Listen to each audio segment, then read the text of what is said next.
Son capaz de checar o mar e unha base. Parecía un normal. Ahora la chateación. Se fumaras menos se deixara de beber tanto borracho. E logo non te acordas o día que collí un congro de 100 kilos e caixas, Hola amigos, como estades? Eu son Omar Rabuñal, actor, director e vividor.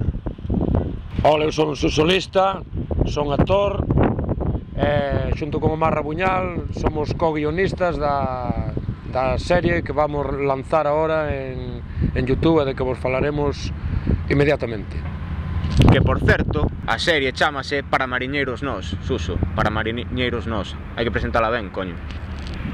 Sí, bueno, esta é unha serie feita en Galicia, de Galicia, para Galicia, sobre todo, con actores galego-falantes toda a vida, e pretendemos que todos os actores, e tanto figuración como participantes, pois sean galego-falantes todos.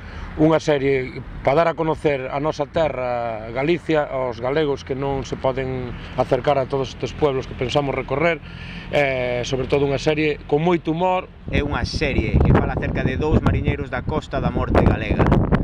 E a nosa idea sería esa, ir de pobo en pobo galego, gravando unha peza en cada sitio e facendo que a xente de cada pobo participe, como pois de actores ou no equipo técnico.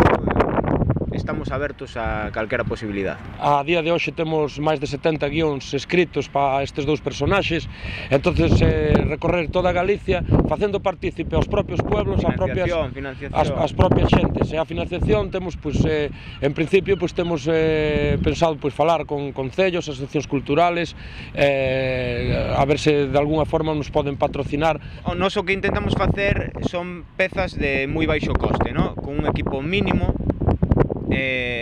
sacar os millores resultados o máis barato posible, bueno, que se intenta sempre. Isto comezou porque nós aí atrás, fai uns anos, gravamos unha peza no Concello de Boiro para un concurso que se chamaba A Crise da Pesca. A partir de aí, pois saliu a idea de facer unha serie, porque estes personaxes, os dous protagonistas, Pinto e Coviñas, pois pensábamos que estaban moi ben construídos eses personaxes e decidimos facer máis guións. Da Reña Vermella é deste ano, acabámolo a principios do 2008.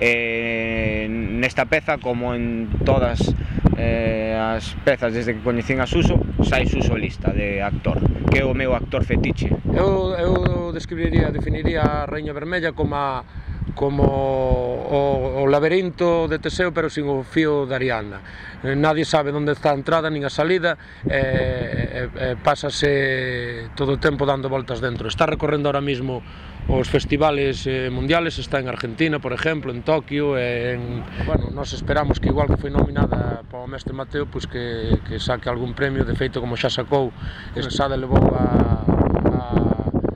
o premio á mellor música.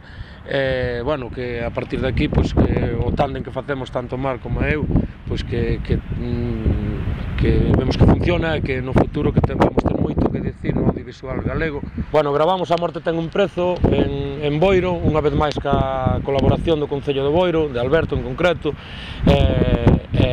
dentro do programa Acciona que teñen ali en Boiro, e foi gravada nun día donde colaborou tamén o Club de Xubilados de Boiro. Por certo, fixeron un traballo excepcional. Bueno, isto conta a historia unha vez máis de Pinto e Coviñas, dous mariñeiros que, debido a que o enterrador do pueblo pois colleu vacacións e vai en Canarias, como a maioría da xente de Galicia cando vai de vacacións, pois quedan eles pois no puesto, xa que son amigos íntimos do enterrador, pois quedan no puesto e sucede que hai un enterro. Entonces a historia versa sobre eso, sobre o que lle sucede a estes dous mariñeiros facendo de enterradores.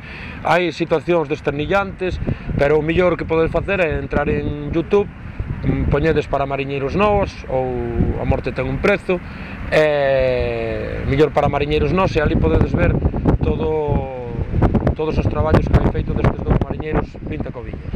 Os mariñeiros mortos do Leonés Arrante, a máis todos os afogados do mar, son a Santa Compañía do Mar, que non ten nada que ver que de terra. A Santa Compañía do Mar anda polo fondo, e a veces confúndese co mar da Ardola. Por iso hai que ter cuidado de non confundilas. Se a ves, sabe Dios o que pode pasar, porque de alá non veu ninguén para dicir. E hai algunha maneira de saber se anda cerca?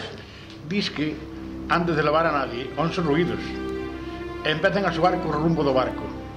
E a Santa Compaña sale a noite de difuntos? É o que sei, Pinto, que as nécoras salen de noite. E non vai a ser a Santa Compaña de Matreros que nos levantan nosas nasas.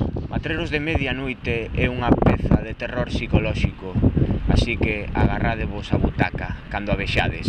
Dous mariñeiros que saen a faenar na noite de defuntos. Si, foi gravada en Corme, tamén nun día. Costounos un pouquiño, sobre todo o tema de gravar no mar. Foi bastante difícil. Pasámolo moi ben. Está, ademais, basada nun feito real que ocurriu en Corme. Paco! Me cajo en Dios, non andes con hostias, Hola, mundo, porque isto que estades vendo está saindo en internet e o pode ver todo o mundo. Pois ben, as nosas pezas para mariñeiros nós tamén se van poder ver en todo o mundo a través de YouTube. O sea que o único que tedes que facer é poñer o ben Pinto espacio Coviñas ou para mariñeiros nós, e aí podedes ver todas estas pezas que van conformar unha serie auténtica galega.